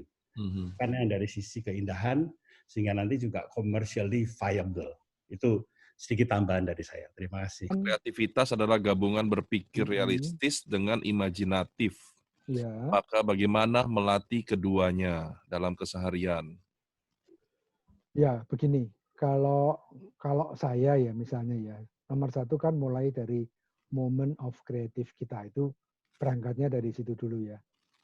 Kalau saya misalnya sambil membersihkan mobil, ya bukan bodi besarnya, tetapi interiornya yang kecil-kecil gitu ya, itu lalu muncul ide-ide kreatif.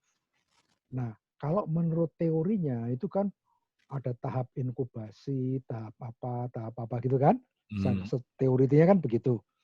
Kalau bagi saya ya idenya muncul, lalu saya lihat itu workable apa tidak, gitu saja gitu loh. Jadi kalau kita mempunyai pengalaman praktis di bidang di mana kita akan menerapkan kreativitas, biasanya itu secara otomatis tersaring sendiri. Ya, tapi kalau kita ingin menyampaikannya di bidang yang kita nggak tahu, misalnya saja seperti Pak AB cerita tentang perhiasan intan brilian itu mainannya Pak AB Susanto, ya saya nggak tahu. Di bidang lukisan, ya saya nggak tahu, saya nggak bisa. Tapi kalau di bidang di mana saya mempunyai intelligence di situ, mempunyai kecerdasan di situ, mempunyai pengalaman praktis di situ, mempunyai passion di situ, itu dengan mudah lalu saya mengetahui apakah ini sebenarnya workable atau tidak. Ambil contoh misalnya, yang sekarang sedang saya lakukan. Sekarang kan aturannya itu stay at home kan, tinggal di rumah begitu. Iya. Tinggal di rumah itu esensinya apa sih? Tinggal di rumah adalah esensinya kita tidak kontak, tidak berinteraksi dengan orang yang tidak serumah dengan kita. Tuh kan? Jadi lalu apa yang saya lakukan? Kalau saya bosen di rumah, saya jalan-jalan naik mobil. Sejauh saya tidak turun dari mobil, saya menikmati kelancaran lalu lintas di Jakarta, itu buat saya sangat oke. Dan itu menjadi sangat visible buat saya karena saya punya mobil. Nah kalau saya nggak punya mobil, pakai kendaraan umum itu menjadi sulit gitu kan. Meskipun kita naik taksi, kan taksinya itu bekas orang lain juga. Oke, lalu ide itu berkembang bagi saya. Bagaimana kalau saya ingin berhenti ya? Di mana saya bisa berhenti menikmati udara segar gitu. Jadi nggak cuma keliling-keliling dalam mobil. Akhirnya saya mendapat ide untuk berhenti di di Pantai Mutiara. Itu pantai yang terbuka untuk umum, ya. Karena kalau Ancol kan ditutup, ya. Terbuka untuk umum, saya bisa berhenti di situ. Tapi bagaimana caranya supaya saya tidak perlu menggunakan fasilitas yang ada di sana? Ya saya bawa kursi sendiri, Pak. Saya bawa kursi camping, saya duduk, saya menikmati, saya bawa makanan kecil gitu kan. Bisa. Dan karena mobil saya itu sudah saya lengkapi dengan power inverter, kalau perlu saya bawa oven pun juga bisa, oven kecil. Bawa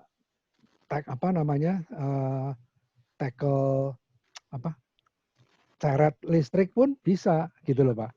Jadi karena sudah saya persiapkan dan itu menjadi realistis buat saya.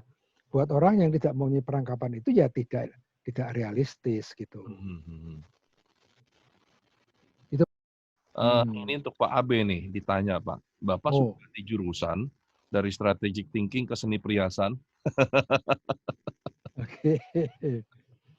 Awalnya tuh perhiasan dulu yang saya tahu, baru strategic thinking gitu kan?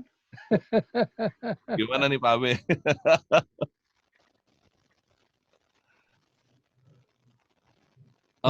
Belum di unmute Pak Abe. Ya. Sebenarnya yang harus diperhatikan oleh kita semua adalah kreatif proses itu dikatakan selalu nomor satu sebenarnya bukan suatu metodologi. Karena kalau kita menganggap proses kreatif itu pendekatannya adalah metodologis, saya rasa hasilnya akan kurang optimum. Yang selalu saya katakan kalau mengelola teman-teman UMKM atau entrepreneurs muda itu adalah suatu mindset. Jadi suatu pola pandang, pola pikir yang jadi satu. Itu memang harus dipupuk. Tetapi memang untuk memulainya harus ada stimulan. Lalu yang juga kita harus perhatikan, sebenarnya ini, tadi kan saya mengatakan, kayaknya ada dua seni gitu ya. Ini kreativitas seni, kreativitas bisnis. Padahal sebetulnya saya menemukan akhirnya ini garisnya sangat abu-abu sekali. Umpamanya, saya itu dahulu banyak mengajar di Lemhanas mengenai strategic thinking. Itu dulu salah satu bidang saya adalah strategic management, lalu mengerucut menjadi strategic thinking. Sekarang kita mulai berganti menjadi analytical thinking atau menjadi seperti creative thinking. Ini yang sekarang polanya semua menuju ke sana. Saya memang barangkali agak terbantu bahwa saya kebetulan kan agak senang dengan dunia seni juga. Di samping seni perhiasan, saya senang menulis puisi. Jadi saya senang dengan kata-kata, sehingga barangkali bisa otak kanan, otak kirinya mulai digunakan, itu kurang lebihnya. Tetapi bahwa terjadi pergeseran ke sana kemari dalam dunia kreativitas saya, di dalam berproses kreativitas saya, ya tepat sendiri. Sebenarnya saya malah rada ngacak ya, karena bisa bidangnya mulai dari perhiasan, kemudian ke dunia manajemen, dan mungkin bisa larinya juga ke beberapa bidang yang lain juga. Bisa ke arah, apakah itu pendekatan sosial, bisa ke arah pendekatan yang lebih berbau budaya, itu juga bisa sebenarnya. Memang ya, itu saya mengatakan mea culpa, itu kesalahan saya. Tapi kan tadi Pak Adi juga sudah mengatakan bahwa pada intinya kan kita mengatakan nihil sub sole novum gitu kan katanya. Di dunia ini tidak ada sesuatu yang baru. Rupanya dari zaman dulu pendekatan semacam ini sudah dikenal orang. Tinggal tipenya kita termasuk tipe yang linear atau yang ada siksak gitu kan kurang lebihnya. Baik, terima kasih Pak Abe. Jadi saya sangat sependapat. Memang saya tidak menggunakan pendekatan teoritis model tahapannya. Kalau mau kreatif itu apa? Ada inkubasi, ada apa, baru nanti jadi ide gitu kan. Tapi secara simpel saja kita mencari stimulans, gitu kan. Untuk membangkitkan creative awareness kita. Mana Bu Fani mau komentar apa? Saya mau tanya nih Pak, ini bos besar nih Pak. Betul. Bos besar. orangnya yang besar, bukan bos besar. Gimana Bu? Saya lihat tadi Bapak ada 9 profile skill yang 9 apa itu? 9 kotak gitu ya. Kecerdasan. Nah, aku kan di bisnisnya kan kita B2B tuh Pak. Baik. Nah B2B itu kebanyakan pengalaman saya itu yang harus kuat adalah personal selling ya. Betul. Jadinya kalau saya baca sekarang kalau orang mau sales B2B itu dia harus punya satu minimum logika matematik yang kuat ya. Betul. Terus tambahin teknik kalau kebetulan itu bisnisnya teknik. Ketiga interpersonal di dalam maupun untuk buat luar sama berpikir 3 dimensi. Nah itu apa tuh Pak? Kalau berpikir 3 dimensi? Berpikir 3 dimensi itu spasial. Contohnya? Ya spasial. Spasial itu artinya gini ya. Misalnya kalau pelajaran orang sekolah dulu itu stereo gitu loh. Kalau orang sekolah dulu stereo. Ya, jadi bisa melihat 3 dimensi. Misalnya gini saja ya. Saya itu 3 dimensinya kurang bagus. Jadi umpamanya saya tahu letak kantornya ibu datangnya dari ujung jalan yang satu, ya. Itu kalau ada jalan tembus di tengah, saya sudah lost apa belok ke kiri atau ke kanan untuk mencapai kantornya ibu gitu loh. Nah kalau orang yang mempunyai spatial intelligence yang tinggi, itu cepat ingat dan dia tahu mana utara, mana selatan. Saya itu kalau bilang utara itu nunjuknya bisa selatan loh Bu, karena tidak mempunyai itu pemahaman kecerdasan spasial Bu. Non katanya waktu kecil kurang berangkangan Bu, kurang merangkak kian kemari gitu. Jadi itunya kurang. Gitu Bu. Oh gitu. Kalau saya mikirnya tadi saya pikir apa ya? Kan dari 9 tuh saya udah pilihin 4 ya Pak ya. Nah terus 3 dimensinya rasanya iya. Cuman apa yang saya mau tanyakan itu kalau umpamanya nih di bisnis saya nih.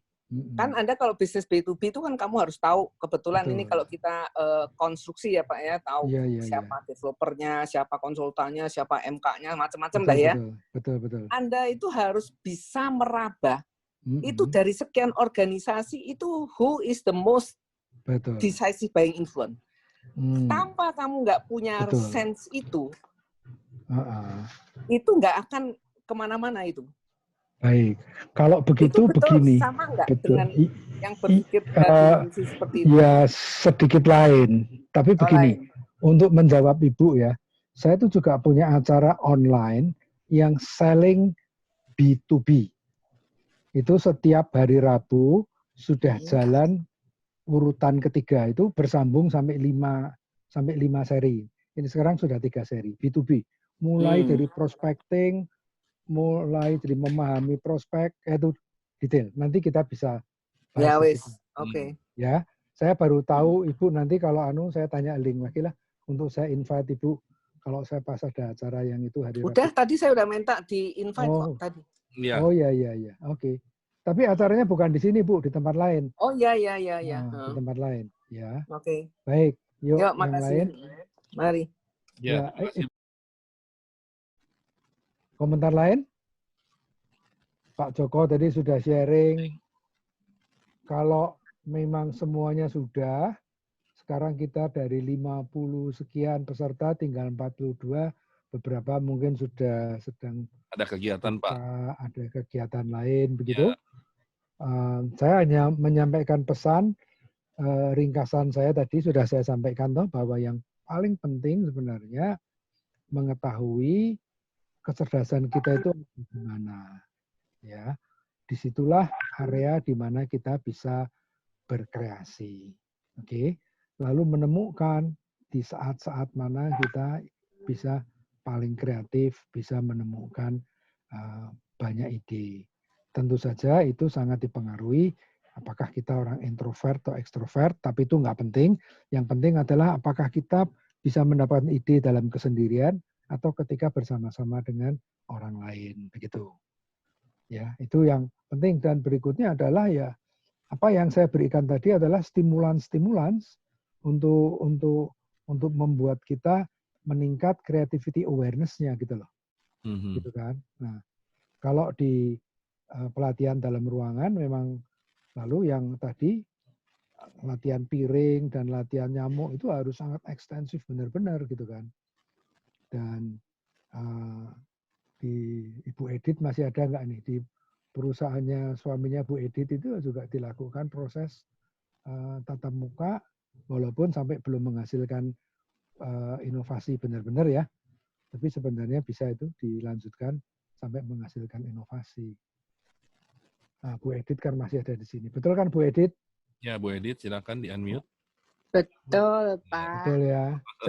Saya kira disambi mandi sama Bu Edith. Sampai saya tungguin. Disambi jahit. Disambi jahit. Baik, Pak. Itu, Pak. Sudah ya, Pak?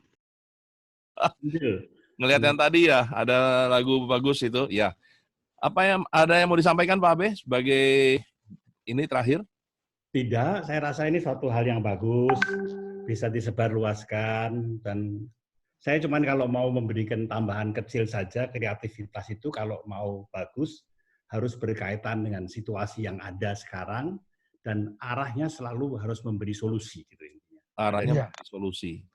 Betul. Iya. Solusi. Oleh karena itu paling cocok. Kalau kepepet, akhirnya muncul kreativitas, dapat juga disebut kreativitas ya Pak Abe ya? Oh iya. Kreativitas kepepet itu, Pak. Iya. Baik, Pak Adi, ada lagi yang mau ditambahkan? Cukup, saya berterima kasih pada Pak Abi yang sudah mendampingi, yang dari tadi on terus videonya ya kan. Pak Sudarma, terima kasih Pak Sudarma sudah menuruti petunjuk istri untuk mengikuti acara ini. Terima kasih Pak, terima kasih semuanya. Saya temannya Pak Arnold, Pak Sudarma. Tahu saya ingat ya. Tahu ingat ya sekarang ya Pak ya. Baik. Terima kasih untuk Bu Edith, Pak Indradi. Terima kasih beberapa teman yang saya kenal, Pak Harsana, Pak Handoyo. Ya, terima kasih deh. Nanti kita ketemu lagi. Ya, saya juga mau menyapa terima kasih buat Freddy Sutanto yang ikut hadir di sini dengan teman-teman yang lain juga. Terima kasih untuk meramaikan acara kita. Oke, baik. Kita akan akhiri acara kita dan kita akan tutup nanti dengan lagu Indonesia Pusaka.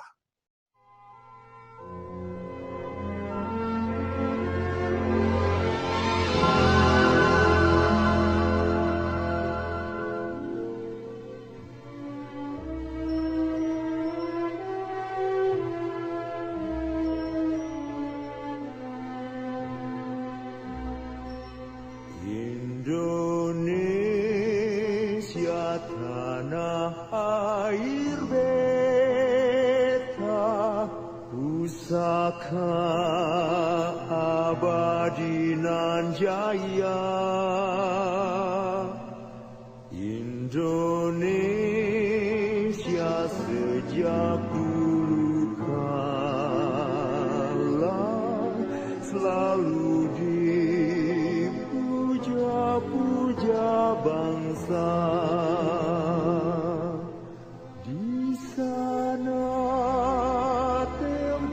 Lahir beta dibuai dibesarkan bunda, tempat berlindung di hari tua sampai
sayang bunda, tempat berlindung di hari tua,